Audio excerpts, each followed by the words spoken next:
You're in the Business Insurance Zone with me, Steve Savant, national financial columnist and color commentator. Today on The Biz, the Marketing Campaign Series. Start the new year out right with marketing campaign specialist and international speaker Anthony Morris, right here on the Business Insurance Zone. When it comes to life insurance, annuities, long-term care, disability, or group pension plans, we're the news you can use. Well, welcome to the Business Insurance Zone. I'm your host, Steve Savant. We're broadcasting live to a nationwide audience of financial advisors right here in Fountain Hills, Arizona, home of America's largest fountain. And with me today, day 5 with Anthony Morris.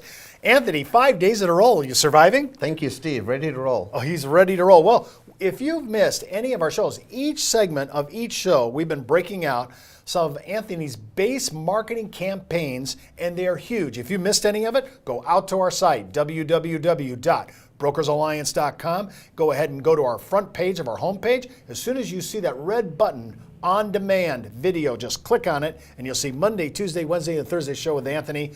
They are some serious segments to watch. It'll be worth the time that you look at it. Anthony, let's get into it today. We're talking about, in this segment 9, wow, we're talking about a series here. We're talking about turning golf days into paydays. Now, in my traditional way of being brought up into this business, I've always done, we used to call it turf research, right? You know, that was, we'd be out shooting golf trying to hook up with somebody to be a client. But I didn't see that in this blog. I'm thinking this traditional way that I've learned, but you have a whole different way of doing this. Talk about it. Well, I live 500 yards up the road from our local golf club, and I know the owner of the golf club, and I asked her recently, how many charitable or corporate golf events do you have per year? She says around about 60 of them. I said, and how many golfers attend each one? She says some 60 to 85 golfers. And my brain is going, that's 5,000 high wealth, propensity modeled, ideal prospects gathering at that local golf club.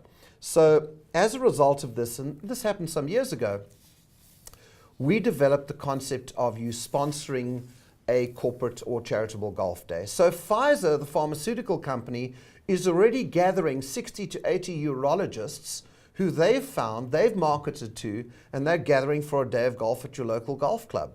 What you want to do is you want to approach the golf pro, because the golf pro in the golf shop wants to sell golf bags. And you have a beautiful sign above that Callaway or Titleist golf bag that says, if you'd like this golf bag given away at your next corporate or charitable golf day, you take my business card and talk to the pro in the pro shop. Well, if they're doing 40 or 50 of these days per year, that's 40 or 50 golf bags which the pro shop at the golf club gets to sell. You give it away in a lucky draw at the 19th hole, sponsor the first round of drinks, give away a financial resources pack, which could be a book, a DVD, or any of the other items which we referred to earlier on in the series, Steve, and you walk out with the names, contact details of those 40, 50, or 60 urologists. It's a great way of marketing yourself, but what we encourage people to do is to actually sponsor the message on the bottom of the golf cup, because that's different. Because we know that during that corporate golf day, 18 times someone's going to fetch a ball out of a cup. And at the bottom of it comes a message, there are no mulligans in your retirement plan, see you at the 19th. There are no gimmies in your investment strategy, see you at the 19th. So you've got to sponsor the bottom of the cup. You don't just want to have some banner sitting there at the place where folks tee off. Now, you're saying the 18th or all of them?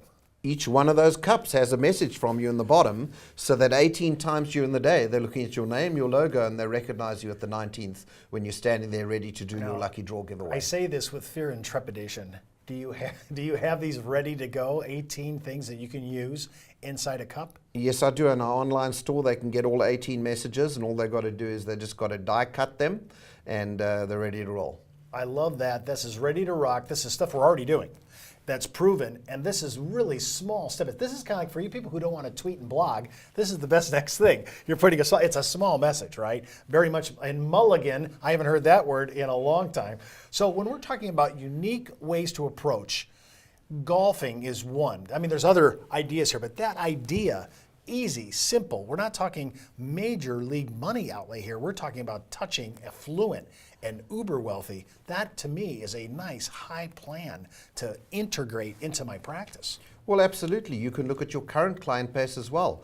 I have an advisor who has a wine and cheese display set up in his office. with plastic grapes and a little couple of blocks of plastic cheese from the dollar store, and he invites his clients to host a wine and cheese tasting in their home as a value add thank you from him for their ongoing loyalty and support.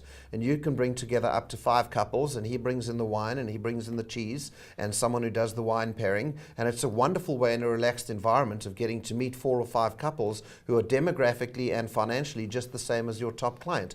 But the point is that he's got the display set up in his office so that when clients come and visit him with him for financial planning advice, they're going, well, Norm, what's that all about? And it leads to the conversation, and he generates some 1/4 of his production every year through a relaxed wine and cheese pairing, which he does in the home of his current clients. I'm assuming maybe the winery or whatever the local store is willing to partner with him on that. Absolutely. So you're not talking about big bucks ideas necessarily. Well, I like the idea of golf. I like the idea of wine and cheese tasting. Anything that can drive our unique and distinctive way of presenting our gospel, so to speak. So talk a little bit about, give me you got a third idea, something that I can use like a golf, like a wine. What's another idea? Well, draw up a list of your professionals: architect, accountant, doctor, dentist, veterinary medicine specialist. Any business where there are partners. The partners have a partner lunch every Friday. One of the clients is your client. Why wouldn't you sponsor some platters of sandwiches and snacks and some organic crisps and cloudy organic apple juice, and that gets delivered to that particular partner's lunch on a Friday to expand the partner's awareness of how grateful you are for the business you've done with one of those partners, and of course to market yourself, because you're spoken about in very favorable terms when you do that. I'm looking for distinctive ways to cut myself out of the pack and make my practice the premier provider of financial issues, but coming at it in a totally different way. To me, that's what's unique about Anthony Morris. When we come back from the break, we're going to continue with Anthony and talk more about some of the marketing ideas. But before we do that, we're going to talk about, hey, why should I listen to Anthony? And don't forget to enroll at IULUniversity.com for the best training, education, and sales support when it comes to life insurance for retirement income. You're listening to the insurance industry's #1 resource for products, planning ideas, carrier information, and interviews you can use.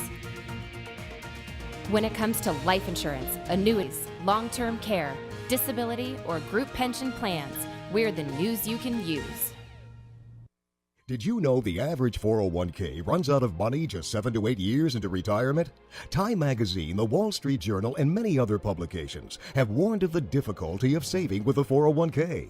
But what if there was a way to create tax-free lifetime retirement income with no stock market risk?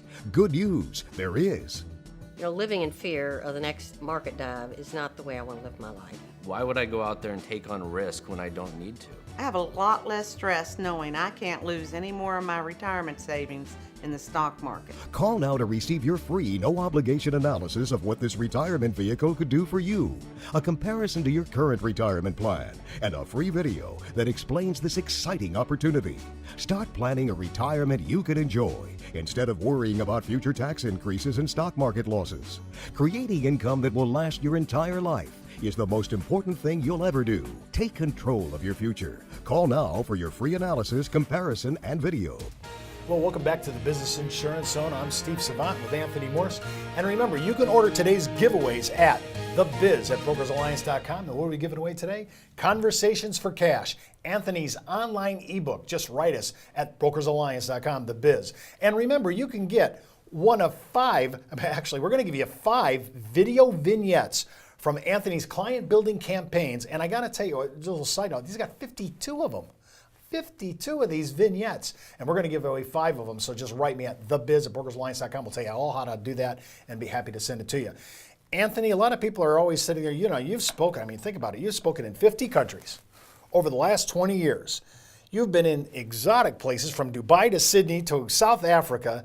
Tell us a little bit about your experiences and how you relate that to now that you're in North America.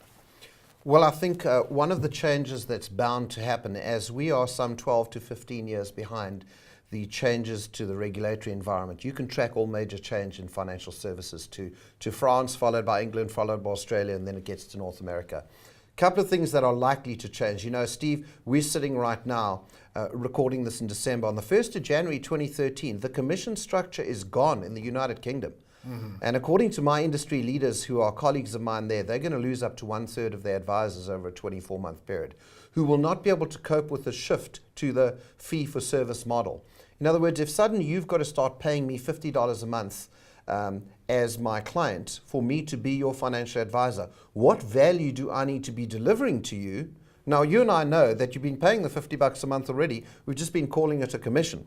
But in the eyes of the consumer, how would you need to realign your value add proposition and the off-the-product issues, the off-the-product offerings which you deliver to your client to justify some kind of fee? I don't think we'll ever go to a fee-for-service model across the board in the United States, but we've got to be thinking that way.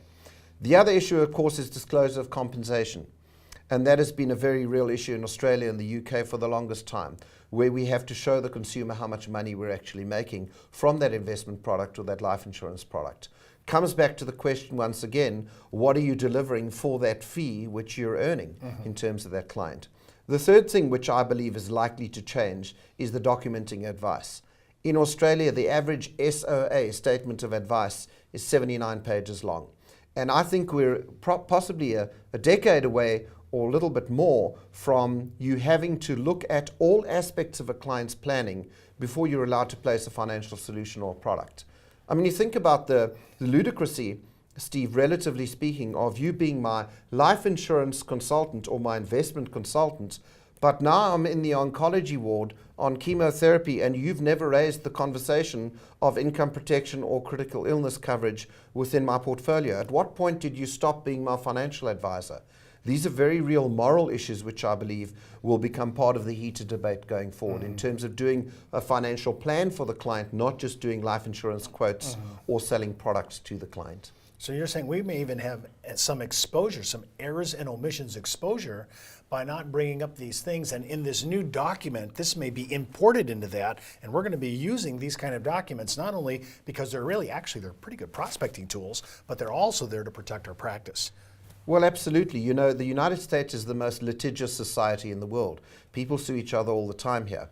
And the lawyers are starting to discover this professional indemnity fund. We know that your liability is capped through your errors and omissions insurance, but the lawyers realize that if you're part of a big branded national company, that company will do almost anything to prevent their names being in headlines in terms of an advisor from ABC Life being sued by a consumer. And so we've got to protect ourselves by doing more holistic planning for people. And I don't believe that we're using the compliance card often enough. You know, everyone looks at compliance as this big bad brother. We've got to be starting to say to clients, you know, Steve, for compliance purposes, I'm uncomfortable continuing this relationship in absence of an annual review every year where we get together to visit your money. And so we can use compliance in a positive light to express to clients the potential liability of us not doing our job over the long term. Well, I can speak for everybody that's watching this show. Anthony just flipped the attitude towards compliance on its ear from a positive point of view. Sure. Appreciate that. Listen, what about this thing? I'm looking at some of these questions here that we've been looking through, and here's one of mine. What are the 3 biggest issues that broker-dealers and advisors can address to create substantial growth? We just came out of a terrible economic shift, but now it looks like we're coming out of it. Well, I think if you look at the age of the average advisor in North America, it's one of the oldest advice populations in the world outside of England. Succession planning is key. You know, there's so many sons and daughters in their 30s of your current client base who are going to be on the positive inheriting end of the single biggest shift of assets and cash over the next couple of decades. To go and get a 30-year junior associate in your practice is absolutely critical right now, because your 40 and 50-year-old clients, your 60-year-old client, in fact, is concerned about their wealth shifting to the hands of their kids without there being some kind of structure or guidelines or controls over that. So I think succession planning, you know, the most amount of money that today's advisors should be earning is when they're 60 and when they're 70 years old, as all those assets shift. But not enough advisors have addressed bringing in that mentee that they teach the ropes of the business to, so that that person can continue to generate revenue and commissions and fees from the sons and daughters of the older advisors' client base. Practically speaking, what do you think? How are we missing the mark with only seconds left to go? Give me one thing you're saying we're missing it on marketing. I think we've got to focus on marketing, not just on selling. I think we've got to focus on the problems instead of just the solutions. And we've got to start uncovering these deep issues in people's planning and offer to pressure test the advice that their parents have been receiving as well, so that you can build a multi-generational practice. I love that phrase, pressure testing. Remember, you can watch this entire series by hopping out to our site and hitting the red on-demand video button right on our homepage at brokersalliance.com. Well, that's the Buzz on the Biz for today. Get in the zone, the business insurance zone. You're listening to the insurance industry's #1 resource for products, planning ideas, carrier information, and interviews you can use. When it comes to life insurance, annuities, long-term care, disability, or group pension plans, we're the news you can use.